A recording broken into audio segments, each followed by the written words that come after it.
اعوذ باللہ من الشیطان الرجیم بسم اللہ الرحمن الرحیم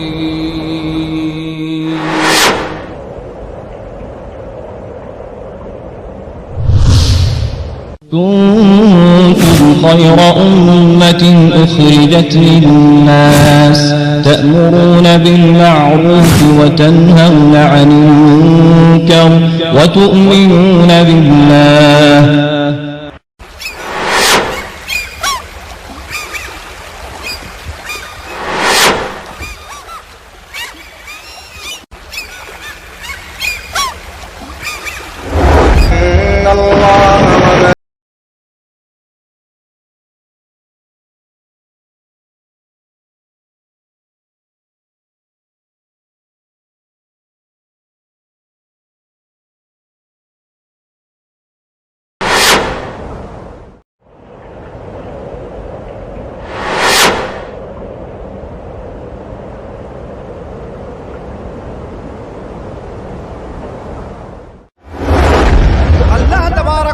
کا فیصلہ کیا ہوتا ہے انسان کے فیصلے سے بہتر ہوتا ہے. تو اللہ تبارک و تعالی نے بھی بنو نذیر کی شرارت کا انہیں بدلہ چکھانے کے لیے اللہ تعالی نے بھی اچھی تدبیر کی. نبی کریم صلی اللہ علیہ وسلم کے قتل کی انہوں نے سازش کی. اس کے لیے ایک یہودی عامر ابن جحاش تیار ہوا کہ ہمیں کام کرنے کے لیے تیار ہے.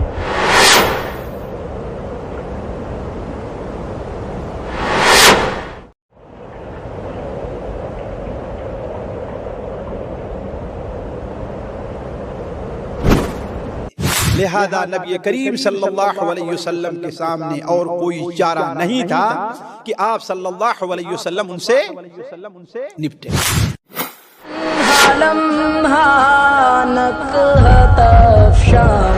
ان کی سنت پر سلام لمحہ لمحہ نکہت افشاں ان کی سنت پر سلام. رحمت للعالمین کے حسن سیرت پر سلام. نخل احسان و عطا صبح سبح لله ما في السماوات وما في الأرض وهو العزيز الحكيم. هو الذي أخرج الذين كفروا من أهل الكتاب من ديارهم لأول الحشر ما ظننتم أن يخرجوا وظنوا أنهم مانعتهم حصونهم من الله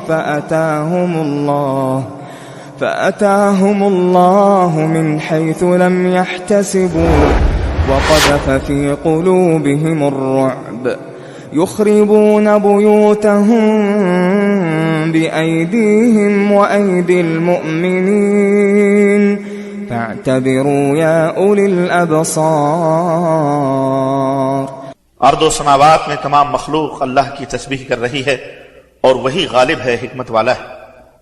وہی تو ہے جس نے پہلے ہی حملے میں اہل کتاب کافروں کو ان کے گھروں سے نکال باہر کیا. تمہیں یہ خیال ہی نہ تھا کہ وہ نکل جائیں گے، اور وہ یہ یقین کیے بیٹھے تھے کہ ان کے قلعے انہیں اللہ سے بچا لیں گے، مگر اللہ نے ایسے رخ سے انہیں آ لیا جس کا انہیں خیال بھی نہ تھا، اور ان کے دلوں میں ایسا رعب ڈال دیا کہ وہ خود ہی اپنے گھروں کو برباد کرنے لگے اور مسلمانوں کے ہاتھوں بھی کروانے لگے. بس اے اہل بصیرت عبرت حاصل کرو. بسم اللہ الرحمن الرحیم. الحمدللہ رب العالمین والعاقبۃ للمتقین والصلاۃ والسلام علی رسولہ الکریم. اما بعد. حاضرین مجلس، ہم دوبارہ اللہ کے فضل و کرم احسان عظیم سے سیرت النبی صلی اللہ علیہ وسلم ما حقیقت و نصیحت کا جو سلسلہ چلا تھا، جس کی ہم نے 19ویں کڑی سنی تھی، اور انشاءاللہ باذن اللہ ابھی کچھ دیر میں سیرت النبی صلی اللہ علیہ وسلم ما حقیقت و نصیحت کی 20ویں کڑی یعنی 20ویں قسط کا انشاءاللہ تعالیٰ تھوڑی ہی دیر میں آغاز ہوا چاہتا ہے۔ حاضرین، پچھلی قسطوں میں بالخصوص جب اللہ کے رسول صلی اللہ علیہ وسلم مکہ سے مدینہ کی طرف ہجرت فرمائے اور جہاں پر بہت سارے احکامات ہوئے، انہی احکامات میں اللہ رب العالمین نے مسلمانوں کو ہتھیار اٹھانے کی اجازت عطا فرمائی اور جنگوں کا سلسلہ شروع ہوا۔ سب سے پہلی لڑائی جنگ بدر کے طور پر پیش آئی، جس میں اللہ رب العالمین نے مسلمانوں کو فتح یابی نصیب فرمائی۔ اب مسلمانوں کی قوت بڑھتی ہوئی نظر آئی۔ اسی کے 1 سال بعد پھر جنگ احد کا معاملہ تھا۔ ہم نے جنگ احد کے بارے میں تفصیلاً سماعت فرمایا تھا کہ جنگ احد جس میں اللہ رب العالمین نے مسلمانوں کو پہلے کامیابی عطا فرمائی، لیکن مسلمان صحابہ کرام رضوان اللہ علیہ مجمعین کی ایک چھوٹی سی نافرمانی کو اللہ رب العالمین نے برداشت نہیں کیا۔ وہی کامیابی، وہی جشن غم میں تبدیل ہو گیا۔ لہذا شیخ محترم نے یہ خلاصہ پیش کیا تھا کہ اس جنگ کے اندر نہ مسلمانوں کو فتح ہوئی اور نہ ہی مسلمانوں کو شکست ہوئی۔ ہم نے تفصیلاً جنگ احد اور جس میں اللہ کے رسول صلی اللہ علیہ وسلم کے چچا شہید کر دیے گئے، یہ وہ جنگ احد جس کے اندر آپ صلی اللہ علیہ وسلم کے دندان مبارک شہید کر دیے گئے، مسلمانوں کا کافی نقصان اس جنگ کے اندر ہوا۔ یہاں تک ہم نے تفصیلاً شیخ محترم سے سنا تھا بلا کسی تاخیر۔ اب آگے جنگ احد اور جنگ خندق کی طرف ہم بڑھتے ہیں، اور جو ماحول جنگ احد کے بعد کا تھا انشاءاللہ تعالی اس کو سننے کی ہم کوشش کرتے ہیں۔ تو آپ تمام سے گزارش کی جاتی ہے کہ پوری دل جمعی کے ساتھ تشریف فرمائیں اور حتی الممکن یہ کوشش کریں کہ اپنے جو بھی موبائل ہیں ان کو سائلنٹ پہ کر دیں، صامت کر دیں، تاکہ درس کے اندر خطاب کے اندر خلل اندازی واقع نہ ہو۔ تو میں بلا کسی تاخیر استاد محترم فضیلت الشیخ مقصود الحسن صاحب فیضی حفظہ اللہ سے گزارش کرتا ہوں کہ وہ تشریف فرمائیں اور سیرت النبی صلی اللہ علیہ وسلم ما حقیقت و نصیحت کی 20ویں کڑی کا آغاز فرمائیں۔ السلام علیکم ورحمۃ اللہ وبرکاتہ۔ الرحمن الرحیم، الحمد للہ رب العالمین،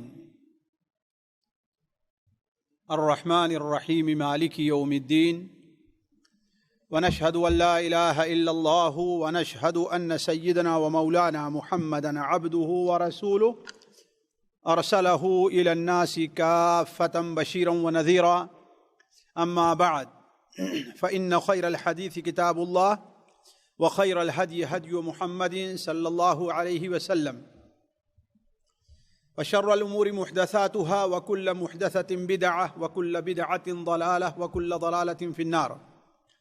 اعوذ باللہ السمیع العلیم من الشیطان الرجیم، بسم اللہ الرحمن الرحیم، سبح للہ ما فی السماوات وما فی الارض وهو العزیز الحکیم، هو الذی اخرج الذین کفروا من اہل الكتاب من دیارهم لیول الحشر ما ظننتم ان یخرجوا وظنوا انهم مانعتهم حصونهم من اللہ فأتاهم اللہ من حیث لم يحتسبوا وقذف في قلوبهم الرعب يخربون بيوتهم بأيديهم وأيدي المؤمنين فاعتبروا يا أولي الأبصار۔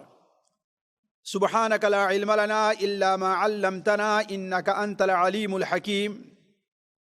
رب اشرح لي صدري ويسر لي أمري واحلل عقدة من لساني يفقهوا قولي واحلل عقدة من لساني يفقهوا قولي۔ ساتھیو، نبی کریم صلی اللہ علیہ وسلم جب مدینہ منورہ تشریف لے آئے تو آپ کے سامنے بہت سے مسائل تھے جن کا تفصیلی بیان گزر چکا ہے، لیکن شاید بہت سے بھائیوں کے ذہن میں نہ ہو۔ سب سے اہم مسئلہ جو صحابہ کرام ہجرت کر کے آئے تھے ان کی رہائش کا تھا، ان کے معاش کا مسئلہ تھا۔ اللہ تبارک و تعالی کی عبادت کے لیے اور مسلمانوں کے ایک مرکز کے لیے کسی مسجد کی ضرورت کا مسئلہ تھا۔ انہی مسائل میں ایک بہت بڑا اہم مسئلہ یہ تھا کہ مدینہ منورہ میں ایک تو اوس اور خزرج کے لوگ تھے جو بعد میں انصار کہلائے، اور دوسرے یہود تھے جن کے 3 قبیلے مدینہ منورہ میں آباد تھے۔ ایک قبیلہ بنو قینقاع کا تھا جو اس وقت مدینہ منورہ یثرب کی جو آبادی تھی اس کے حدود میں تھا۔ دوسرا قبیلہ بنو نضیر کا تھا اور تیسرا بنو قریظہ کا تھا۔ یہ لوگ مسجد نبوی سے شمال شرق کی جانب واقع تھے۔ آج ظاہر بات ہے اس کا کوئی وجود نہیں رہ گیا، آج وہاں تک مدینہ منورہ کی آبادی پہنچ گئی ہے۔ تو یہ 3 قبیلے تھے، بنو قینقاع، بنو نضیر اور بنو قریظہ۔ اللہ کے رسول صلی اللہ علیہ وسلم چونکہ ایک مستقل حکومت کی بنیاد قائم کر رہے تھے اور یہ لوگ اس مرکز میں آباد تھے، لہذا ان کے ساتھ بھی معاملہ کرنا تھا، لہذا آپ صلی اللہ علیہ وسلم نے ایک صلح نامہ لکھا یہود کے ساتھ، جس کے اندر چند بنیادی باتوں میں سے ایک بڑی اہم بات یہ تھی جو ہمارے آج موضوع سے متعلق ہے، وہ ذکر کر رہے ہیں۔ ایک بڑی اہم بات یہ تھی کہ اس آبادی پر، اس نئی حکومت پر، جسے پہلے یثرب کہا جاتا تھا اور بعد میں اسے مدینۃ النبی کا نام دیا گیا، اس کے اوپر جو کوئی حملہ کرے گا ہم سب مل کر کے اس طرف سے دفاع کریں گے۔ دوسری بات یہ تھی کہ اگر اس حکومت پر کوئی تاوان، کوئی جرمانہ کے طور پر کوئی چیز نافذ ہوئی تو اس میں ہم سب کے سب برابر کے شریک رہیں گے۔ اور تیسری اہم بات یہ تھی کہ دونوں فریق ایک دوسرے کے بارے میں اپنا دل صاف رکھیں گے، یعنی کسی خارجی طاقت، کسی باہر کی طاقت کو یہاں آنے کا موقع نہیں دیں گے۔ اگر تمہارے اوپر کوئی باہر کی طاقت حملہ کرتی ہے تو ہم تمہاری مدد کریں گے، اگر ہمارے اوپر کوئی باہر کی طاقت حملہ کرتی ہے تم ہماری مدد کرو گے۔ یہ بنیادی شروط تھیں۔ نبی کریم صلی اللہ علیہ وسلم اپنی تمام شرطوں کے اوپر مکمل پورے رہے، جیسا کہ اسلام کا ایک شیبہ ہے، اسلامی شان ہے۔ اور خاص طور پر اللہ کا رسول، اللہ کا نبی کبھی غداری نہیں کرتا۔ ما کان نبی ان یغل، حتیٰ کہ نبی کے لیے تو اللہ تبارک و تعالی نے یہ بھی مناسب نہیں سمجھا کہ اگر کوئی بات اپنی زبان سے نہیں کہہ رہا ہے تو وہ آنکھ کے اشارے سے بھی وہ بات نہ بتائے۔ جیسے اگر آپ لوگوں کے ذہن میں بات نہیں ہے غزوہ فتح مکہ سے متعلق تو یہ بات سامنے آئے گی کہ آنکھ کے اشارے سے بھی، یعنی مثال کے طور پر ہم سامنے والے کو اپنی زبان سے تو نہیں کہتے ہیں کسی سے قتل کر دو اسے، لیکن آنکھ کے اشارے سے بھی کسی کو نہ بتائیں کہ ہاں اس کے اوپر تو حملہ کر دو، نبی کے لیے یہ بھی مناسب۔ تو نبی صلی اللہ علیہ وسلم اپنی تمام شروط کے اوپر ایسے پختہ تھے اور مستقل طور پر قائم تھے۔ لیکن یہود چونکہ ان کی سرشت میں، ان کی طبیعت میں بدبختی اللہ تعالیٰ نے مقدر کر دی، دھوکہ دینا، فتنہ پیدا کرنا، لوگوں کو آپس میں لڑا کر کے اپنا الو سیدھا کرنا، یعنی دوسرے الفاظ میں یہ کہہ لیجئے کہ جو بھی بری عادت ہوتی ہے وہ ساری کے ساری ان کے اندر پائی جاتی تھی، لہذا وہ اس کے اوپر قائم نہیں رہے۔ اسی لیے اللہ کے رسول صلی اللہ علیہ وسلم مجبور ہوئے کہ انہیں اس شہر سے باہر نکالیں تاکہ وہ آستین کا سانپ بنے نہ رہیں۔ چنانچہ غزوہ بدر کے بعد جب شرارت کی بنو قینقاع نے اور مسلمانوں کے 2 گروپ کو آپس میں لڑانا چاہا تو اللہ تبارک و تعالی، اللہ کے رسول صلی اللہ علیہ وسلم نے انہیں شہر بدر کیا۔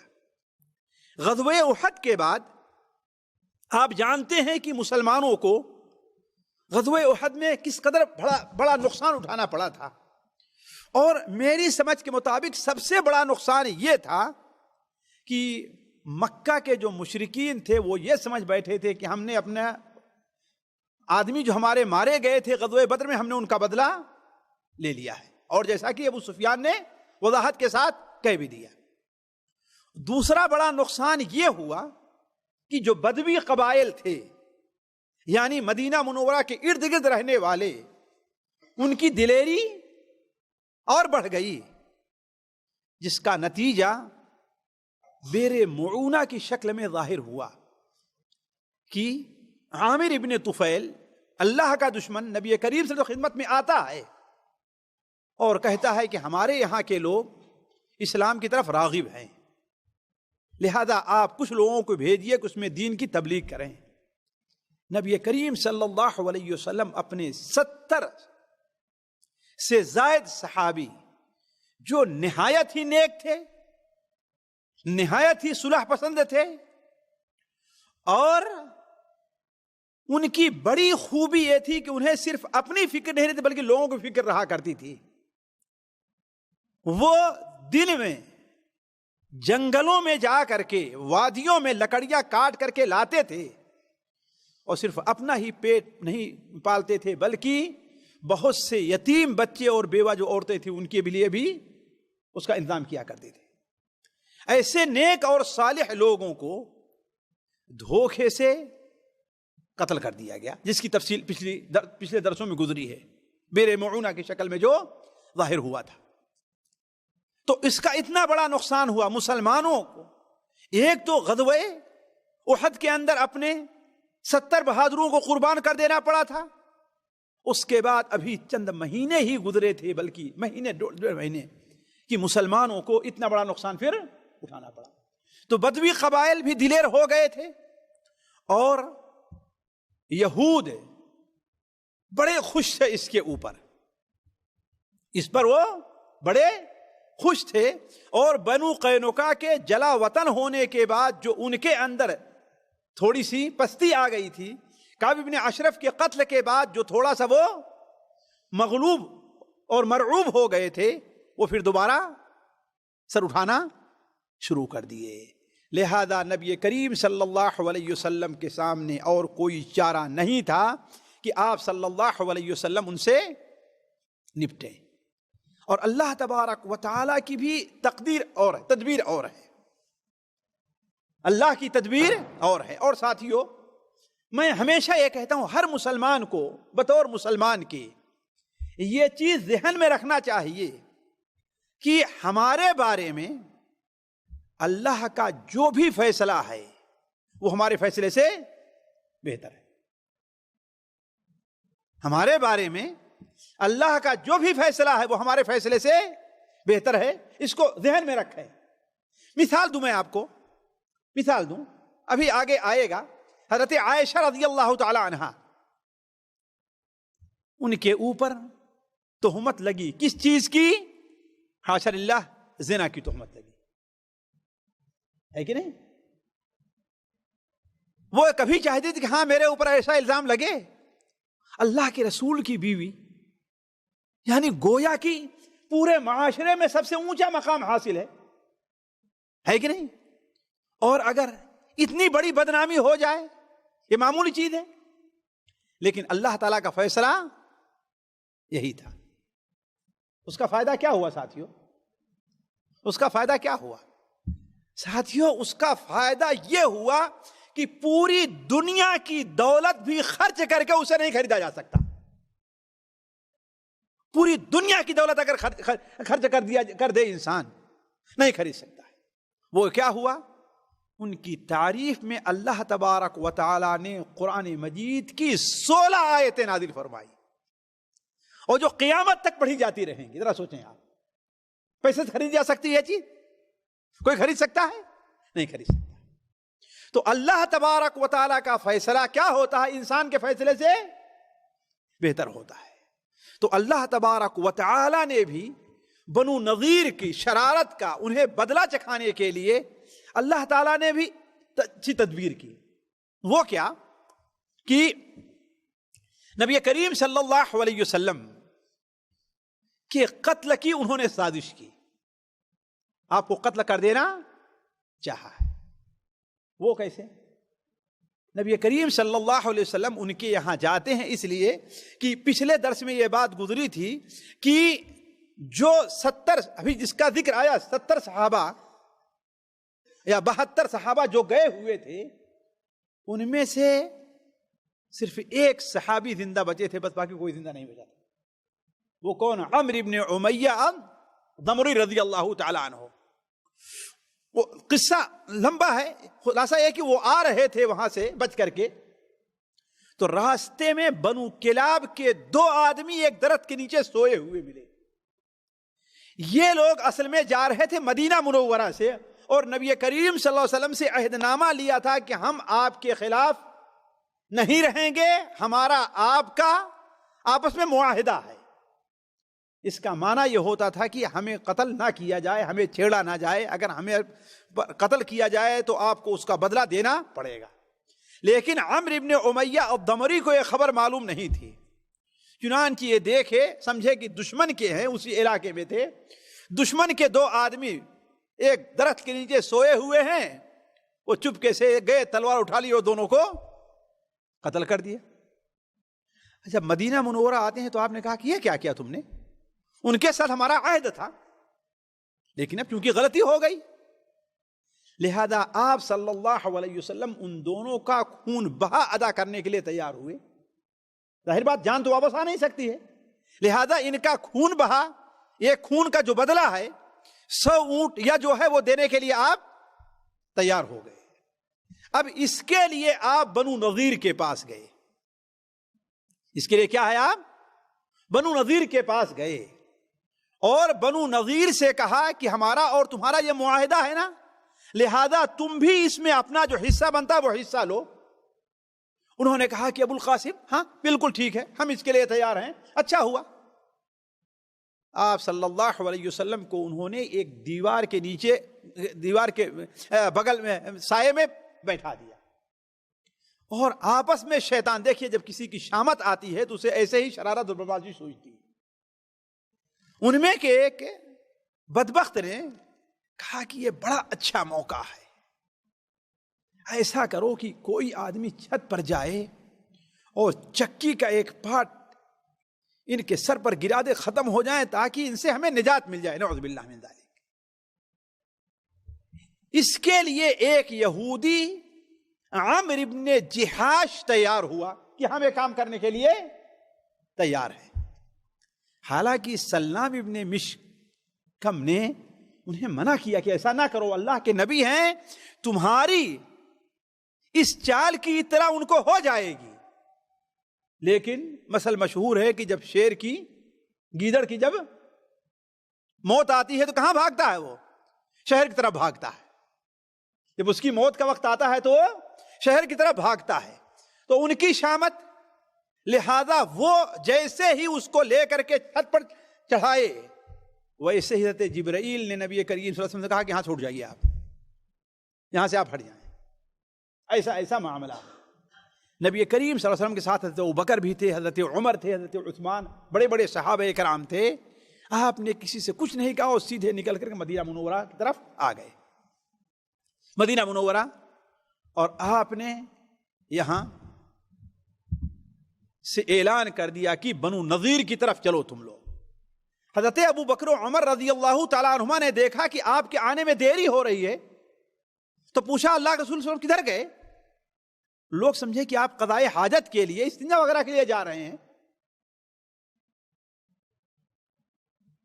تو ان لوگوں نے جب پتہ لگایا تو معلوم ہوا کہ آپ تو مدینہ منورہ کی طرف گئے. اچھا وہاں گئے، لہذا وہ لوگ بھی آ گئے. تو آپ صلی اللہ علیہ وسلم نے کہا کہ اس کا مطلب ہے کہ اب ہمارا تمہارا رہنا یہاں دونوں کا ایک ساتھ، اتنی بڑی خیانت، اتنی بڑی غداری ہمارے ساتھ کہ ہم صلح کی بات کرنے آئے ہیں لیکن تم ہمارے ساتھ اتنی بڑی غداری کر رہے ہو.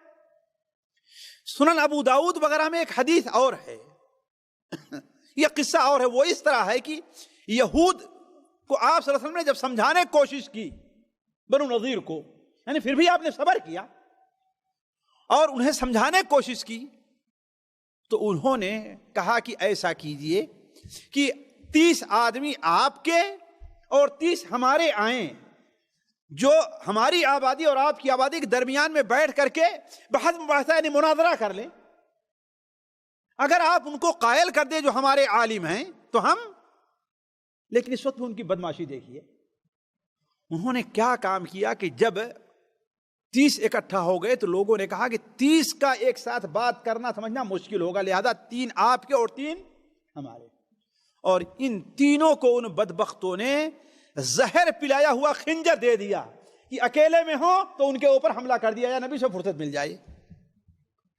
ہوا یہ کہ چونکہ یہود وہاں رہا کرتے تھے تو انصاریوں سے ان کی رشتہ داری بھی ہوتی تھی، انصاریوں سے ان کی بسا اوقات رشتہ داری، لیکن دونوں عرب تھے، رشتہ داری ہوتی تھی۔ ایک انصاری عورت جو ایک یہودی کے عقد میں تھی، اسے جب یہ خبر ملی کہ ہاں یہ چال چل رہے ہیں یہ لوگ، تو اس نے یہ بات تیزی کے ساتھ اپنے بھائی کو بتایا کہ جلدی سے جا کر کے اللہ کے رسول صلی اللہ علیہ وسلم کو اطلاع دو۔ ابھی لوگ اکٹھا ہی ہو رہے تھے کہ آپ صلی اللہ علیہ وسلم کو اس کی اطلاع مل گئی۔ اب آپ صلی اللہ علیہ وسلم نے کہا کہ اب ان کے ساتھ ہمارا ایک ساتھ رہنا بڑا مشکل ہے۔ چنانچہ نبی کریم صلی اللہ علیہ وسلم نے ایک صحابی کو بھیجا اور کہا جاؤ ان سے کہو کہ خیر اسی میں ہے کہ تم سارے کے سارے یہاں سے نکل کر کے چلے جاؤ، مدینہ چھوڑ دو، ہم تم دو ایک ساتھ نہیں رہ سکتے ہیں۔ لیکن ہوا کیا کہ بجائے اس کے کہ وہ مدینہ چھوڑنے پر تیار ہوں، وہ الٹا سیدھا جواب دینا شروع کر دیا۔ چنانچہ نبی کریم صلی اللہ علیہ وسلم نے صحابہ کرام کی ایک جماعت لے کر کے اس پوری آبادی کا محاصرہ کر لیا اور وہ قلعہ بند ہو گئے، تیر ان کے اوپر برسانے لگے، ادھر سے وہ تیر پھینکنے لگے۔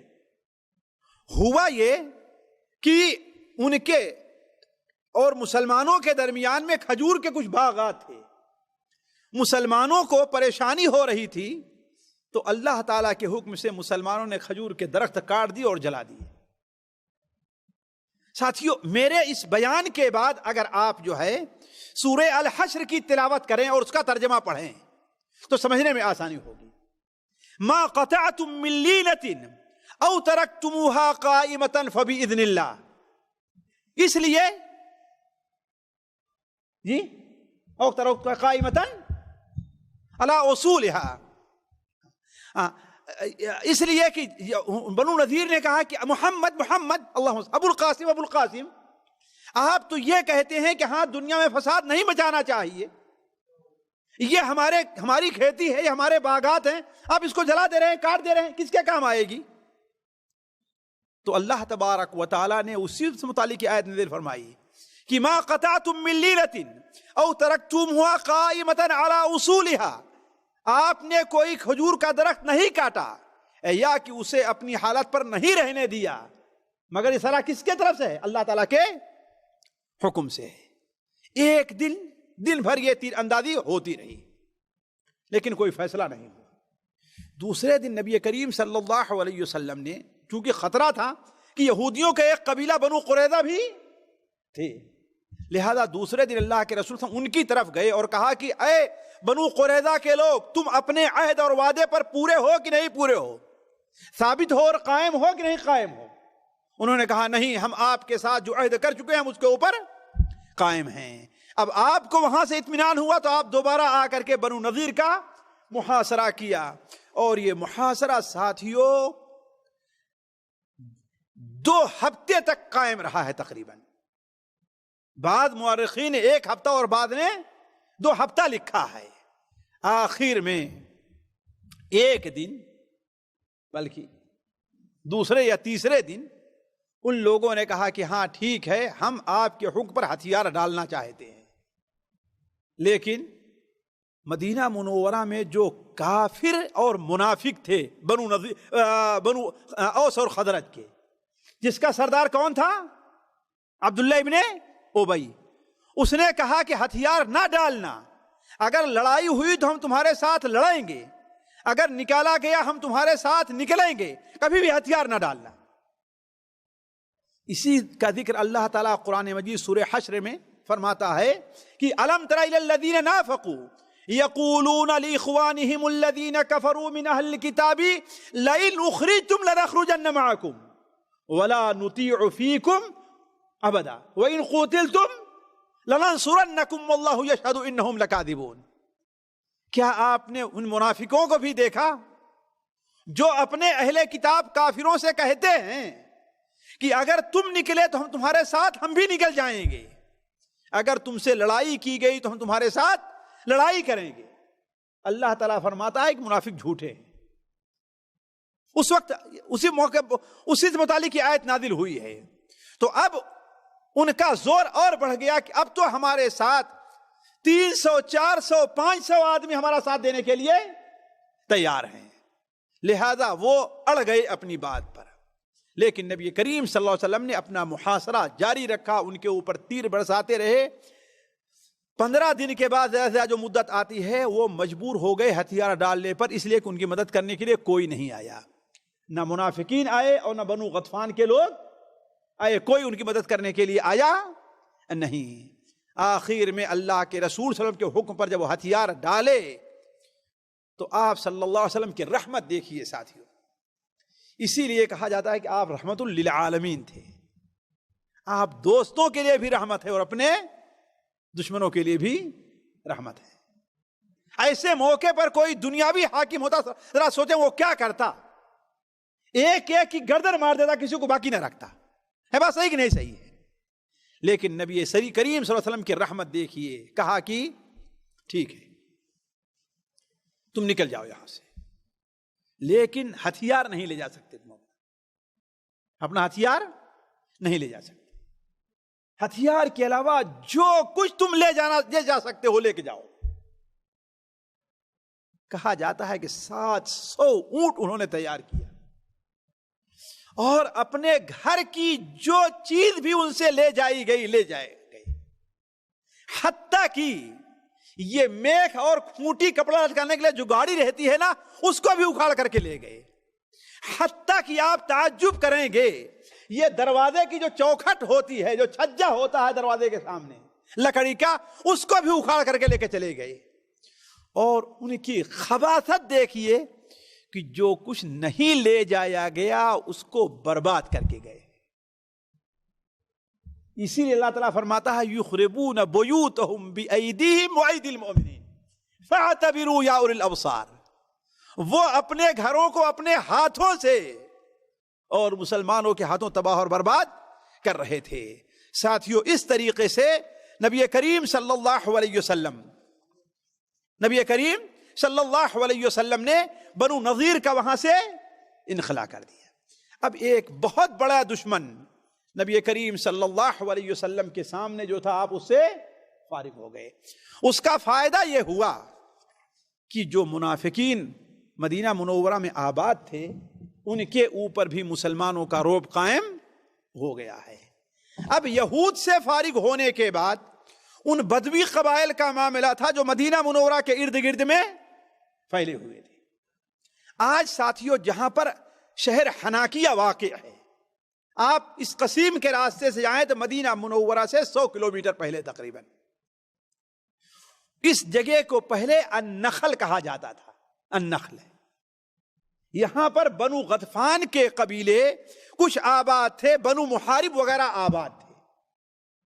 نبی کریم صلی اللہ علیہ وسلم کو معلوم ہوا کہ یہ لوگ بھی دلیر ہو گئے ہیں، بیر معونہ کے بعد جو ہے کیا ہے، یہ لوگ بھی دلیر ہیں، غزوہ احد کے بعد یہ لوگ بھی دلیر ہو گئے ہیں اور یہ فوج جمع کر رہے ہیں مسلمانوں کے اوپر حملہ کرنے کے لیے۔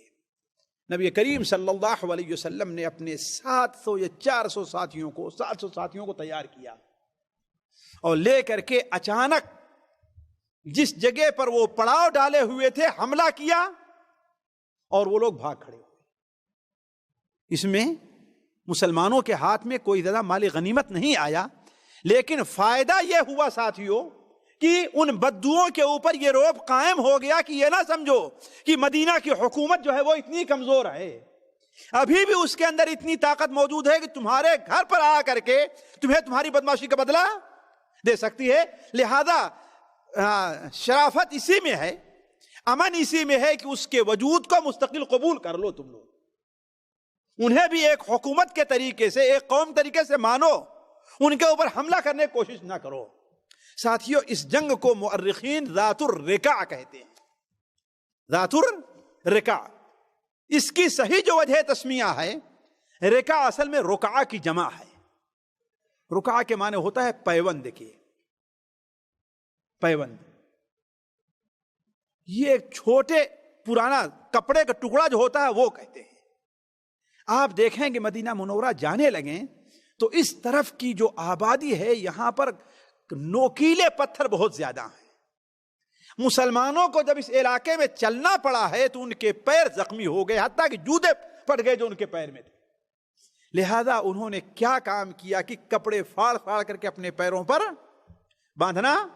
یہ اندازہ لگائیں کہ اسلام کتنی مشکل سے پھیلا ہے ساتھیوں، اتنے آرام سے نہیں پھیلا ہے. زندہ رہنے کے لیے ساتھیوں بڑی قربانی دینی پڑتی ہے. کوئی قوم ایسے ہی زندہ نہیں رہتی. یہ مصرع کاش نقشے ہر دل و دیوار ہو جائے. جسے جینا ہے مرنے کے لیے تیار ہو جائے. اگر جینا ہے تو پھر مرنے کے لیے تیار ہونا پڑے گا. تو اتنی مشکل مسلمانوں کے ساتھ پیش آئی کہ کپڑے کے چتھڑے اپنے پیروں پر باندھ کر کے یہ آگے بڑھے ہیں.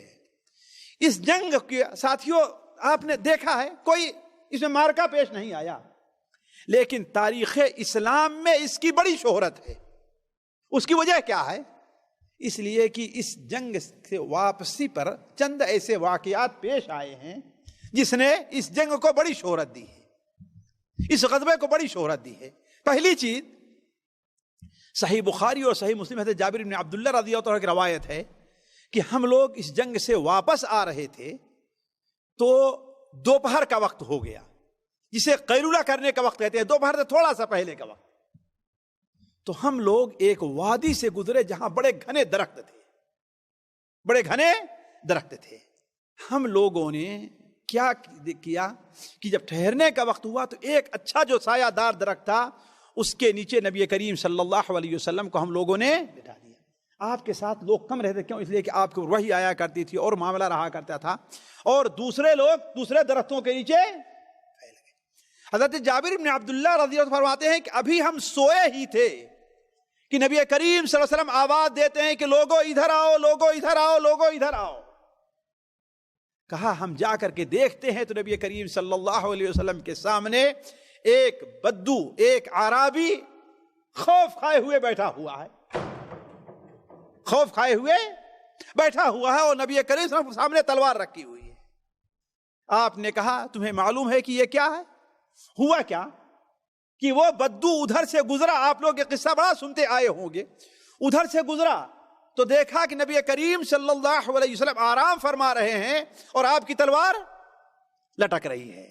لہذا دیکھا کہ صحابہ کرام دور ہیں، اس نے تلوار لی اور آپ کو بیدار کیا اور کہتا ہے کہ بتاؤ ہم سے تم کو کون بچانے والا ہے؟ اور بعض روایات میں ہے کہ کیا تم مجھ سے ڈرتے نہیں ہو؟ نبی کریم صلی اللہ علیہ وسلم نے فرمایا کہ مجھے اللہ تعالیٰ بچانے والا ہے. کہا مجھ سے تمہیں کون بچانے والا ہے؟ آپ نے کیا فرمایا؟ مجھے اللہ تعالیٰ بچانے والا ہے. جب دلیری سے آپ نے 2-3 بار یہی جواب دیا تو اس کے اوپر اتنا خوف طاری ہوا کہ تلوار اس کے ہاتھ سے گر گئی. پھر آپ نے اب تلوار اٹھا لیا، کہا یہ بتاؤ اب مجھ سے تم کو کون بچانے والا؟ اب مجھ سے تمہیں کون بچانے والا ہے؟ تو کہتا ہے آپ بہت رحم کرنے والے ہیں، مہربان ہیں، آپ ہمیں ضرور چھوڑ دیں گے. تو آپ نے فرمایا کہ دیکھو یہ میرے ساتھ یہ کچھ کرنا چاہتا تھا. آپ صلی اللہ علیہ وسلم نے اس سے کہا کہ اچھا تم مسلمان ہو جاؤ. کہتا ہے میں مسلمان تو نہیں ہوتا، البتہ یہ ہے کہ آپ کے خلاف آج سے کبھی بھی لڑنے کے لیے، ہتھیار اٹھانے کے لیے میں تیار ہو سکتا، اور جہاں تک ہو سکے کہ میں لوگوں کو منع کروں گا، اس لیے اس واقعے کی وجہ سے اس غزوے کی بڑی اہمیت ہے۔ اسی طریقے سے اس غزوے میں وہ بھی واقعہ پیش آیا جو آپ لوگ برابر سنتے آئے ہیں، جس کا عنوان ہم نے رکھا ہے کہ تیر کھاتے جانا اور نماز پڑھتے جانا۔ نبی کریم صلی اللہ علیہ وسلم جب اس غزوے پر حملہ کیے تھے تو ظاہر بات تیر اندازی بھی ہوئی تھی۔ بعض روایات کے مطابق آپ صلی اللہ علیہ وسلم کے کسی ساتھی نے جب تیر چلایا تو ایک عورت کو تیر لگ گئی تھی۔ بعض روایات میں ہے کہ وہ ایک شخص کی بیوی تھی، بعض روایت اس کی لونڈی تھی اور اس سے بڑی محبت کرتا تھا اور اس وقت وہاں پر موجود نہیں تھا۔ جب وہ واپس آیا اور اس نے صورتحال دیکھی تو قسم کھا لیا کہ جب تک جن لوگوں نے میری بیوی کا یا میری لونڈی کا خون بہایا ہے، جب تک میں ان کے اوپر حملہ ان کا خون نہیں بہا لوں گا میں سکون اور چین نہیں لوں گا۔ چنانچہ وہ پیچھا کرنا شروع کر دیا۔ تو جب نبی کریم صلی اللہ علیہ وسلم رات کو ایک وادی میں ٹھہرے تو جس طرف سے آ رہے تھے ادھر سے ظاہر بات پہرے داری کا انتظام ہونا چاہیے۔ آپ نے دیکھا کہ ایک پہاڑ ہے، آپ نے دو صحابہ کرام سے کہا کون ہے جو آج پہرے داری کرے گا؟ تو ایک صحابی عمار ابن یاسر جو مہاجر تھے اور دوسرے صحابی عباد ابن بشر جو انصاری تھے، یہ دونوں تیار ہو گئے۔ آپ نے فرمایا کہ جاؤ اس پہاڑی کے اوپر بیٹھو، دیکھو تمہاری طرف سے ہمارے اوپر حملہ نہ ہو سکے، اور صرف نماز کے لیے یا قضاء حاجت کے لیے وہاں سے ہٹنا، ورنہ کبھی ہٹنا نہیں۔ چنانچہ دونوں چاندنی رات تھی، دونوں صحابی وہاں پر پہنچے اور کچھ دیر بیٹھے تو کہا کہ اس طریقے سے کیا فائدہ ہے، آدھی رات آپ سو لیں اور آدھی رات ہم سوتے ہیں تاکہ پہرے داری بھی ہو سکے اور ہم لوگ سو بھی لیں۔ تو مہاجر صحابی نے انصاری صحابی سے کہا، یا انصاری صحابی نے انصاری نے مہاجر سے کہا کہ یہ بتاؤ رات کے کس حصے میں تم پہرے داری کرو گے؟ تو مہاجر نے کہا کہ رات کے دوسرے حصے میں، آخری حصے میں مجھے پہرے داری کا موقع دے دو، شروع رات میں تم پہرے داری کرو۔ چنانچہ حضرت عباد ابن بشر رضی اللہ تعالیٰ عنہ پہرے داری کے لیے کھڑے ہو گئے اور انہوں نے سوچا کس طریقے سے بیکار رہنے سے کیا فائدہ، چلو نماز پڑھنا شروع کرتے ہیں، جاگتے بھی رہیں گے، سامنے سے دشمن آئے گا ہم اسے دیکھ بھی لیں گے اور نماز بھی کریں۔ نماز پڑھ رہے تھے اور شاید سورہ کہف کی تلاوت کر رہے تھے، اگر مجھ سے بھول نہیں ہو رہی ہے تو سورہ کہف کی تلاوت کر رہے تھے، اور وہ جو پیچھے پیچھے آ رہا تھا دیکھا کہ ایک آدمی ہے، کہا یقیناً یہ انہی کا پہرے دار ہے، کوئی دوسرا نہیں ہوگا۔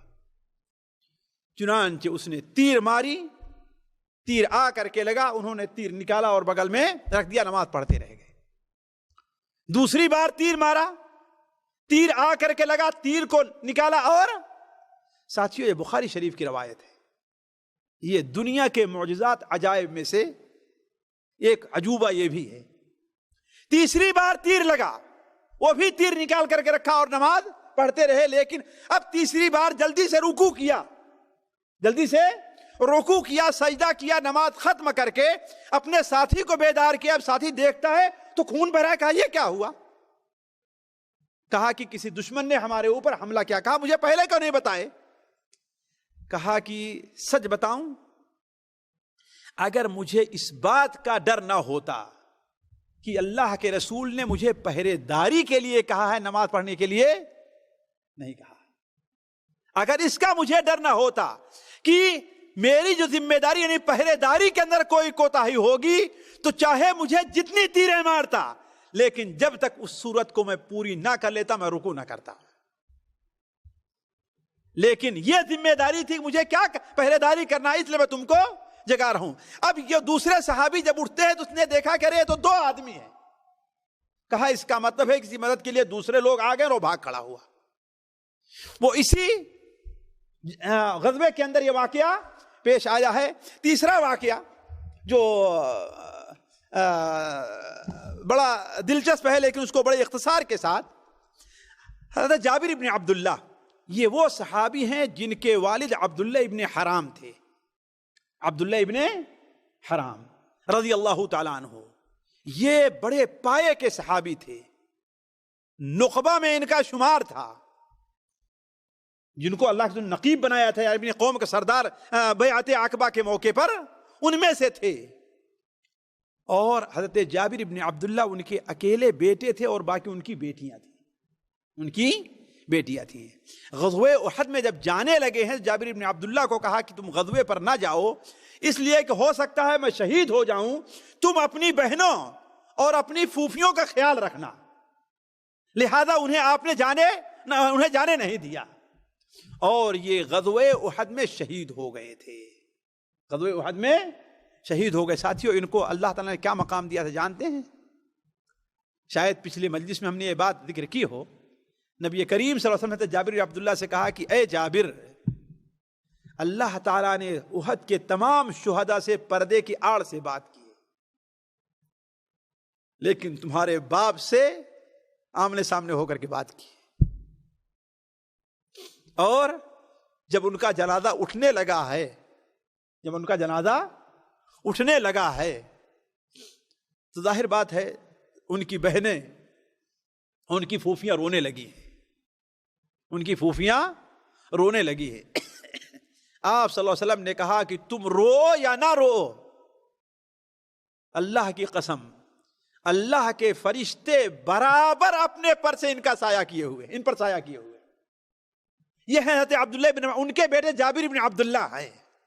وہ بیان کرتے ہیں کہ اسی غزوہ سے میں واپس آ رہا تھا تو میرا اونٹ جس پر میں سوار تھا وہ چل ہی نہیں رہا ہے، پیچھے ہو جا رہا ہے۔ تو اتنے میں میرے بغل سے اللہ کے رسول صلی اللہ علیہ وسلم گزرے اور کہا کہ جابر تمہارے اونٹ کا کیا معاملہ ہے؟ کہا اے اللہ کے رسول صلی اللہ علیہ وسلم یہ تو اڑ گیا ہے۔ کہا اڑا ہوا ہے؟ آپ صلی اللہ علیہ وسلم نیچے اترے اور اپنے چابک سے اس کو 2-3 چابک لگایا اور اس کے بعد کہا چلو اس پر بیٹھو۔ اب اس کے اوپر بیٹھتے ہیں تو وہ اتنا تیز ہے کہ رکتا ہی نہیں ہے۔ اللہ کے رسول صلی اللہ علیہ وسلم کے اس مارنے کی برکت سے اتنا تیز ہے کہ وہ رک ہی نہیں رہا ہے۔ آپ نے کہا اے جابر اس اونٹ کو تم بیچو گے؟ کہا اے اللہ کے رسول آپ خریدنا چاہتے ہیں تو لے لیجئے، چونکہ آپ۔ اور اس نے کہا کہ اے جابر تم نے شادی کی کیوں؟ اس لیے کہ ظاہر بات بہنوں کا مسئلہ تھا نا، ان کی تربیت کے لیے، والد کا انتقال ہو گیا تھا، بہنوں کا مسئلہ تھا ان کی تربیت کے لیے ان کو۔ تو کہا اے اللہ کے رسول ہاں ہم نے شادی کر لی ہے۔ کہا کسی باکرہ سے شادی کی ہے، دوشیزہ سے، یا کسی بیوہ سے؟ کہا اے اللہ کے رسول بیوہ سے شادی کی ہے۔ کہا تم نے کسی دوشیزہ سے کیوں نہیں شادی کی؟ اس سے شادی کرنا چاہیے۔ کہا اے اللہ کے رسول صلی اللہ علیہ وسلم جانتے ہیں کہ میرے والد کا انتقال ہوا، میرے والد نے میری بہنوں کے بارے میں خصوصی وصیت کی تھی، اگر میں ان کے لیے انہی کی عمر کی کوئی دوشیزہ کو لے کر کے آتا تو ان کے بالوں کو کون سنوارتا، ان کے کھانے کا کون انتظام کرتا، ان کے اوپر اتنی شفقت نہ کرتا، لہذا ہم نے کسی بیوہ سے شادی کی ہے تاکہ۔ علی کل حال جب مدینہ منورہ پہنچ گئے، لمبا قصہ ہے، حضرت جابر بن عبداللہ رضی اللہ تعالیٰ عنہ مدینہ پہنچنے کے بعد اپنا اونٹ جا کر کے اللہ کے رسول صلی اللہ علیہ وسلم کو دینا چاہے تو آپ صلی اللہ علیہ وسلم سے لوگوں نے کہا کہ جابر بن عبداللہ اونٹ لے کر کے آئے ہیں، تو آپ نے کہا کہ ٹھیک ہے، کتنے کا اونٹ ہے؟ اتنا دو، اس سے زیادہ دو، اور جابر سے کہا کہ یہ قیمت بھی لو اور اونٹ بھی تمہارا ہے، جاؤ یہ اونٹ لے جاؤ اور اونٹ کی جو قیمت ہے وہ بھی۔ تو کہنے کا مطلب غزوہ ذات الرقہ کے اندر کوئی ایسا حادثہ تو پیش نہیں آیا، البتہ اس کے اندر چند ایسے واقعات پیش آئے ہیں جس سے اس غزوے کی اہمیت ہے۔ ساتھیوں ان 2 غزوے کے بعد اسی سال تقریباً یعنی 4 ہجری کے آخر میں یا 5 ہجری کے اندر ایک اور غزوہ پیش آیا جس کی تاریخ کے اندر بڑی اہمیت ہے، اور اس کا ذکر قرآن مجید میں سورہ المنافقون کے اندر گویا سورہ منافقون اس بارے میں نازل ہی ہوئی ہے، وہ ہے غزوۃ المریسع یا غزوہ بنی مصطلق۔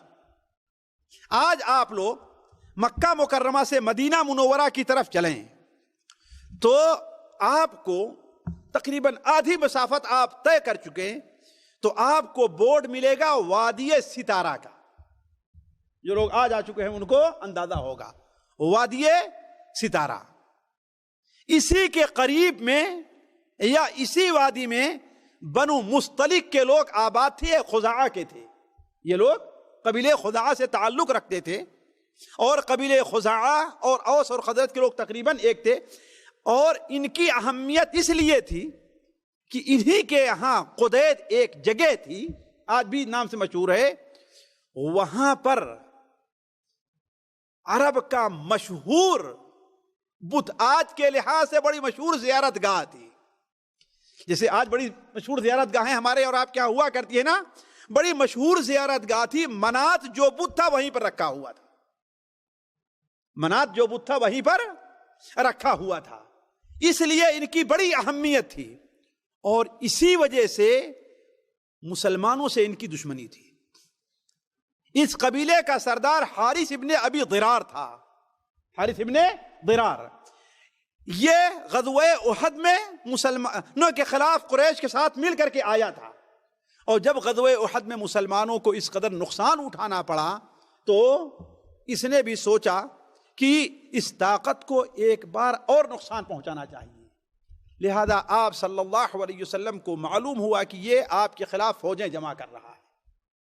ایک ضعیف روایات کے مطابق آپ نے بریدہ اسلمی رضی اللہ تعالیٰ عنہ کو اس کے یہاں بھیجا کہ جاؤ تحقیق کر کے آؤ کہ قصہ صحیح ہے کہ نہیں صحیح ہے، یہ واقعہ صحیح ہے یا کہ واقعہ جھوٹا ہے. حضرت بریدہ رضی اللہ تعالیٰ وہاں پر پہنچے اور اپنی شکل یا اپنا بھیس بدل کر کے اور یہ ظاہر کیا کہ ہم بھی تمہاری مدد کرنا چاہتے ہیں، ہم بھی تمہاری مدد کرنا چاہتے ہیں. تو معلوم ہوا کہ ہاں یہ لوگ تیاری کر رہے ہیں مسلمانوں کے خلاف لڑائی کے لیے اور مدینہ منورہ پر حملہ کرنے کے لیے. حضرت بریدہ رضی اللہ تعالیٰ عنہ وہاں سے سیدھے بھاگتے ہوئے آئے اور نبی کریم صلی اللہ علیہ وسلم کو اطلاع دے دی کہ ہاں ایسا ہے. تو آپ صلی اللہ علیہ وسلم فوج لے کر کے نکلے، اور قبل اس کے کہ وہ تیاری کریں مریسی نامی ایک چشمے کے اوپر آپ صلی اللہ علیہ وسلم نے ان کے اوپر حملہ کر دیا. اس لیے کہ وہ آپ کے لیے خلاف تیاری کر رہے، تو اچانک آپ نے حملہ کیا صبح ہونے سے پہلے پہلے. ادھر سے بھی تیر برسانے لگے اور ادھر سے بھی. فریقین کے کچھ لوگ مارے گئے، اور پھر آخر میں وہ مجبور ہو کر کے بھاگ کھڑے ہوئے. تو مسلمانوں کو وہاں اونٹ اور بکریوں کے علاوہ 100 قیدی ملے ہیں. کتنا؟ 100 قیدی. اور ان کا سردار حارث ابن ضرار اپنے ساتھیوں کو لے کر کے جو جنگجو تھے ان کو بھاگ کھڑا ہوا. مسلمانوں نے ان کے اوپر قبضہ کیا اور لے کر کے واپس چلے. اس میں بھی ساتھیوں دیکھیں آپ، کوئی بڑی لڑائی نہیں پیش آئی، لیکن اس میں بھی چند حادثات ایسے پیش آئے ہیں جس میں منافقین کی حقیقت ظاہر ہوئی. نبی کریم صلی اللہ علیہ وسلم کو مہینے 40 دن تک سخت پریشانی کا سامنا کرنا پڑا، اور پورے مدینہ منورہ کے جو لوگ تھے بڑے ہی کشمکش کے اندر مبتلا رہے. اس لیے اس کی طرف اشارہ کرنا ضروری ہے. پہلی چیز، مریسی چشمے کے اوپر لوگ ٹھہرے ہوئے تھے جنگ سے فارغ ہونے کے بعد. کہ ہوا یہ کہ ایک مہاجر تھے، بعد حضرت عمر کے وہ غلام تھے، بڑے مزاحیہ تھے، مذاق کرتے تھے. وہ کچھ لوگ ہوتے ہیں ان کی طبیعت میں مذاق کرنا رہتا ہے، نہ چھوٹے کو چھوڑتے ہیں نہ بڑے کو چھوڑتے ہیں. بسا اوقات مذاق میں کچھ نازیبا حرکت بھی کر جاتے ہیں. تو چنانچہ ایک انصاری مذاق میں ان کے پیچھے کی طرف اپنے ہاتھ سے یا اپنے پیر سے مار دیا. اور یہ چیز ان کے یہاں بڑی بری سمجھی جاتی تھی کہ کسی کے چوتڑ کے اوپر مار دیا جائے. اس پر بڑا ناراض ہوا، آپس میں تو میں ہونے لگی. بات لڑائی تک آئی، یہاں تک کہ ہتھیار دونوں نے نکال لیا. اور اسی پر بات نہیں، انصاری کہتا ہے کہ وہ انصاریوں میری مدد کے لیے آؤ. پھر اب مہاجر بھی کہتا ہے کہ وہ مہاجروں میری مدد کے لیے آؤ. نتیجہ ہے کہ جذباتی لوگوں نے، چونکہ منافق وہاں پر 200 سے زائد اس میں یا ایسے کچھ تھے، انہوں نے بڑا کردار ادا کیا اور آگے بڑھ گئے. قریب تھا کہ دونوں فریقین آپس میں لڑ کھڑے ہو۔ نبی کریم صلی اللہ علیہ وسلم کو جب اطلاع ملی تو آپ بھاگتے ہوئے ان کے پاس پہنچے، یہ کیا ہے، یہ کیا ہے، میں تمہارے درمیان موجود ہوں اور یہ کیا شرارت ہو رہی ہے؟ تو انہوں نے کہا کہ اے اللہ کے رسول ایسا ایسا معاملہ ہے۔ تو کہا کہ یہ کیا پکار ہے کہ وہ انصاریوں اور وہ مہاجروں، یہ جاہلیت کی پکار ہے، یہ گندی چیز ہے، اس کو چھوڑ دو، دعوها فإنها منتنہ، چھوڑو اس کو، یہ گندی چیز ہے۔ اب ہوا کیا، دونوں فریقین اپنی اپنی جگہ تو چلے گئے، لیکن جانتے ہیں جب تک توا گرم رہتا ہے نا، کچھ نہ کچھ اس پر ہے نا، ڈالو ہاتھ رکھو تو جل جائے گا، یا اور کچھ رکھو تو۔ اب لوگ اپنے اپنے تو چلے گئے اور معاملہ ابھی گرم تھا، تو منافقوں خاص طور پر عبداللہ ابن ابی جو اس میں شریک تھا، اس نے بڑا کردار ادا کیا اور اپنے ہمنوا لوگوں اور جو غصے میں تھے ان سے کہنے لگا، دیکھو تمہاری مثال یہی تو ہے نا، جیسے عرب کہتے ہیں کہ کھلا پلا کر کے اپنے کتے کو موٹا کرو تو پھر تمہارے اوپر حملہ کر دے۔ میں پہلے ہی سے کہہ رہا تھا ان لوگوں کو نکال بھگاؤ یہاں سے، ان لوگوں کو یہاں سے نکال بھگاؤ، ورنہ تمہارے لیے ایک مصیبت بن جائیں گے۔ دیکھ نہیں رہے ہو آج تمہیں قتل کرنے کے لیے، تمہیں لڑائی کرنے کے لیے آ رہے ہیں، میرا اگر ساتھ دو، تم میرا اگر ساتھ دو تو پہلی بات تو یہ ہے کہ ان کے اوپر جو خرچ کرتے ہو خرچ بند کر دو، اس لیے کہ مسلمانوں کی جو معاش کا مسئلہ کیا تھا، اللہ کے رسول صلی اللہ علیہ وسلم نے انصار کے ساتھ مہاجرین کو شریک کر دیا تھا نا، شریک کر دیا تھا نا ان کے کھیت میں اور ان میں، یہ ہے کہ نہیں؟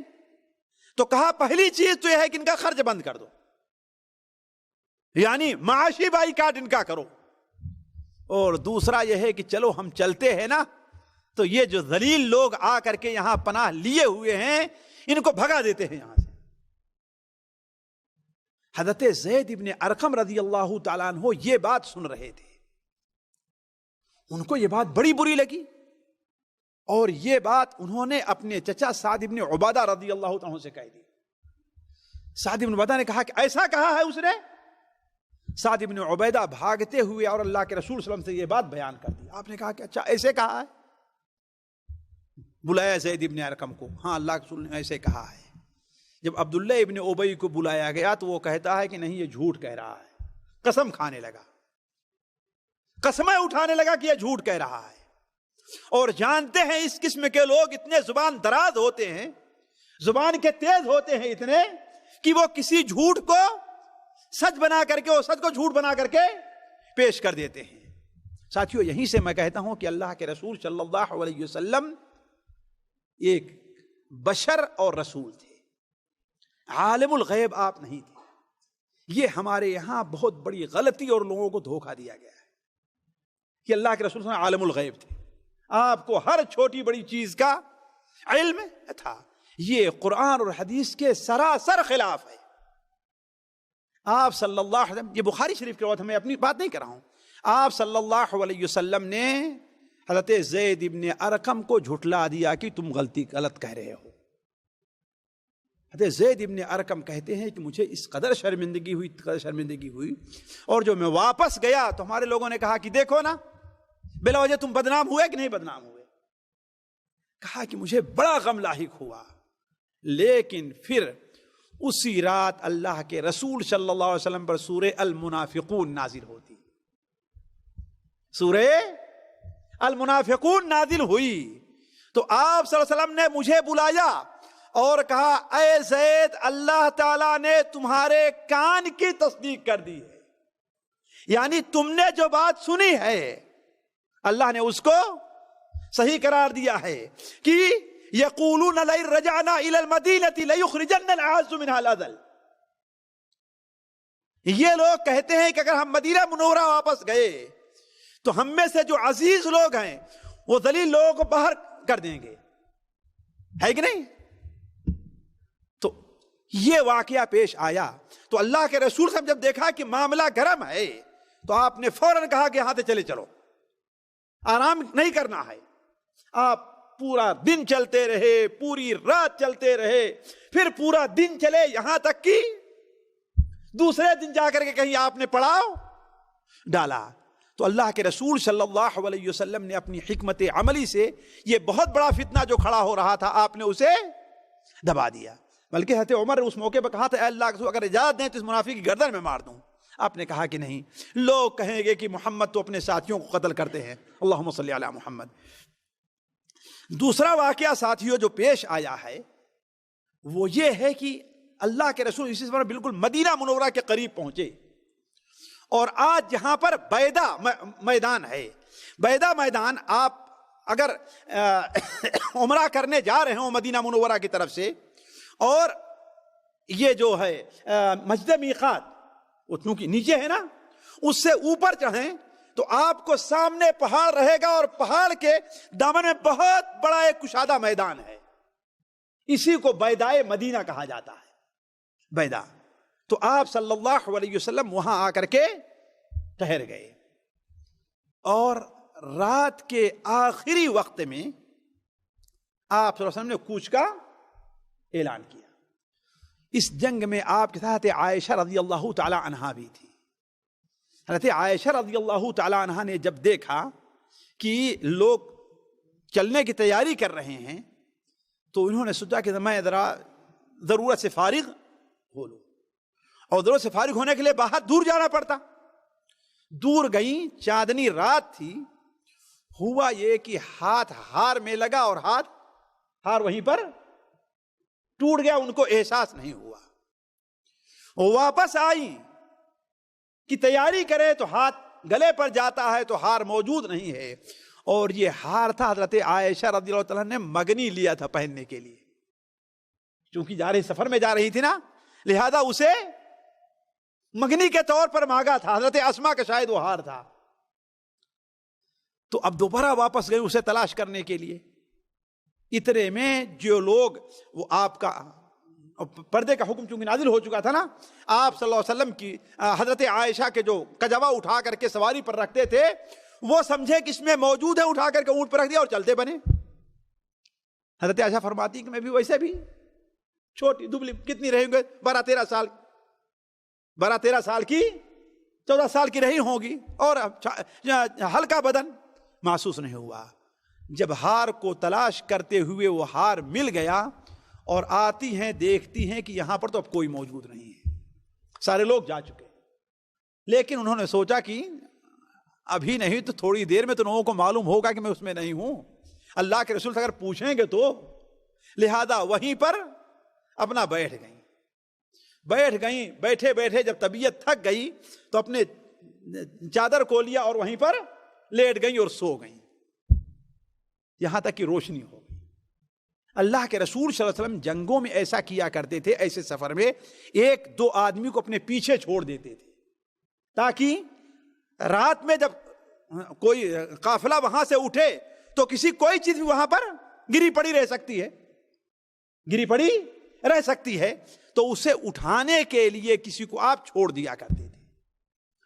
تو اس کے لیے آپ نے ایک صحابی کو صفوان ابن معطل السلمی رضی اللہ تعالیٰ عنہ کو پیچھے چھوڑ دیا تھا. اب جب وہ اٹھے اور صبح ہوئی اور چلنے لگے, چاروں طرف دیکھنے لگے, تو دور سے دیکھتے ہیں کہ وہ تو کوئی آدمی وہاں پر لیٹا ہوا ہے, اور قریب جاتے ہیں تو حضرت عائشہ کی چادر سوتے ہوئے ان کے چہرے سے ہٹ گئی تھی. پہچان لیا کہ تو عائشہ ہیں. انہوں نے کہا سبحان اللہ, انا للہ و انا الیہ راجعون, اللہ کے رسول صاحب کی بیوی یہ یہاں کیسے رہ گئی؟ حضرت عائشہ فرماتی ہیں کہ ان کے انا للہ پڑھنے سے میں بیدار ہو گئی, اور ہم نے جلدی سے اپنی چادر سے اپنے چہرے کو ڈھپ لیا. انہوں نے مجھے پہچان اس لیے لیا کہ پردے کا حکم نازل ہونے سے پہلے وہ مجھے دیکھ چکے تھے. کہا اللہ کی قسم اس کے علاوہ انہوں نے مجھ سے کوئی اور بات نہیں کی, اس کے علاوہ کوئی بات نہیں کی. انہوں نے اپنی سواری بیٹھائی, سواری کو بیٹھانے کے بعد میں اس پر سوار ہوئی اور اپنی نکیل پکڑ کر کے لے کر کے چلے آئے. اتنے میں لوگ مدینہ منورہ داخل ہو گئے تھے. جب دوری کتنی رہ گئی تھی, ہے نا, چند کلومیٹر, 7-8 کلومیٹر کی دوری رہ گئی ہوگی, داخل ہو چکے تھے. اب جب ان کو ظہر کا وقت ہو رہا تھا, چاشت کا وقت, ہمیں اس حال میں دیکھا تو منافق چونکہ پہلے ہی کھسیائے ہوئے تھے, چڑھے ہوئے تھے، غصے میں تھے، لہذا الزام لگا دیا، کہا کہ ہاں یہ دیکھو پاک بنی ہوئی ہے، ان کا تو کسی اور کے ساتھ چکر چل رہا ہے، نعوذ باللہ من ذالک۔ چنانچہ یہ بات پورے مدینہ میں عبداللہ ابن ابی پھیلانا شروع کر دیا، یہاں تک کہ کچھ سیدھے سادھے مسلمان بھی اسی چکر میں پھنس گئے، جس میں مصطح ابن حضرت ابو بکر کے ماموں کے یا خالہ کے لڑکے تھے، وہ بھی اس کے اندر ملوث ہو گئے۔ اور آپ کی ایک سالی حضرت حمنہ بنت جہش بھی اس کے اندر ملوث ہو گئی، حضرت حسان بن ثابت بھی اس کے اندر ملوث ہو گئے۔ آپ صلی اللہ علیہ وسلم نے کچھ نہیں، حضرت عائشہ کچھ پتہ نہیں ہے میرے بارے میں کیا کہا جا رہا ہے، کہتی آتے ہوئے میں بیمار پڑ گئی، میں دیکھتی تھی کہ اللہ کے رسول صلی اللہ علیہ وسلم جب میں پہلے بیمار پڑتی تھی تو آپ کی شفقت جو میرے ساتھ رہتی تھی وہ اب نہیں ہے۔ آپ آتے تھے، دروازے پر کھڑے ہوتے، ہاں تمہارا کیا حال ہے، ٹھیک ہے، واپس چلے جاتے۔ کہا 1 مہینہ اسی میں گزر گئے، پھر اس کے بعد ایک دن جب میں تھوڑی سی میرے صحت اچھی ہوئی تو میں ام مصطح کے ساتھ قضائے حاجت کے لیے رات میں نکلی، تو راستے میں ام مصطح کا پیر کہیں پھسل گیا، انہوں نے کہا کہ مصطح کا برا ہو، ہم نے کہا آپ یہ کیا کہہ رہی ہیں؟ دوسری بار ہوا، کہا مصطح کا برا ہو، ہم نے کہا آپ یہ کیا کہہ رہی ہیں؟ یہ ایک بدری صحابی ہیں، آپ انہیں برا بھلا کہہ رہی ہیں؟ کہا کہ بیٹی تو بھی بڑی بھولی بھالی سیدھی سادی سی ہے، تجھے نہیں معلوم کہ تیرے بارے میں کیا کہہ رہے ہیں؟ کہا کیا کہہ رہے ہیں؟ کہا انہوں نے بتا دیا کہ ہاں تیرے اوپر تو تہمت لگا رہے ہیں لوگ۔ حضرت عائشہ فرماتی ہیں کہ میرے پیر تلے تو زمین نکل گئی کہ یہ، کہا اللہ کے رسول کو یہ بات معلوم ہو گئی ہے؟ کہا ہاں، اور فرماتی 1 مہینہ گزر گیا، اللہ کے رسول پر اب وحی نہیں نازل ہوئی تھی ابھی تک اس بارے میں۔ ساتھیو، اللہ کے رسول صلی اللہ علیہ وسلم لوگوں سے پوچھتے تھے، مشورہ کرتے تھے، یہی میں کہتا ہوں کہ ساتھیو اللہ کے رسول بشر تھے، عالم الغیب نہیں تھے، ورنہ خود آپ پریشان رہتے اور ازواج مطہرات کو پریشان، اپنی بیوی کو پریشان کرتے۔ اگر غیب کہتے کہ اے لوگوں میں غیب جانتا ہوں، میری بیوی بڑی پاک صاف ہے۔ حضرت عائشہ فرماتی ہیں کہ جب واپس آئے دوسرے دن اللہ کے رسول صلی اللہ علیہ وسلم میرے پاس آتے ہیں، جب وہاں سے واپس آتے ہیں تو ہم نے کہا کہ میں اپنی والدہ کے پاس جا سکتی ہوں، اس لیے کہ میرا مقصد تھا کہ مزید میں تحقیق کروں، تو آپ نے اجازت دے دی اور اپنے خادم سے کہا کہ ہاں اسے پہنچا آؤ۔ کہا کہ میں جا کر کے وہاں اپنی والدہ سے پوچھا تو والدہ نے کہا کہ بیٹی کوئی نئی بات نہیں ہے، جس عورت کا شوہر اس سے زیادہ محبت کرتا ہے اور اس کی کچھ سوائت ہے نا رہتی ہیں تو ان کے ساتھ ایسا ہی معاملہ پیش آتا ہے۔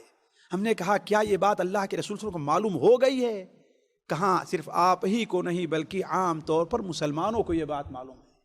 حضرت عائشہ فرماتی ہیں کہ پھر اس بات سے تو میں رونے لگی، پورا دن پوری رات گزر گئی، میرے زور سے رونے کی آواز سن کر کے ابو بکر آتے ہیں، کہتے ہیں کیا معاملہ ہے؟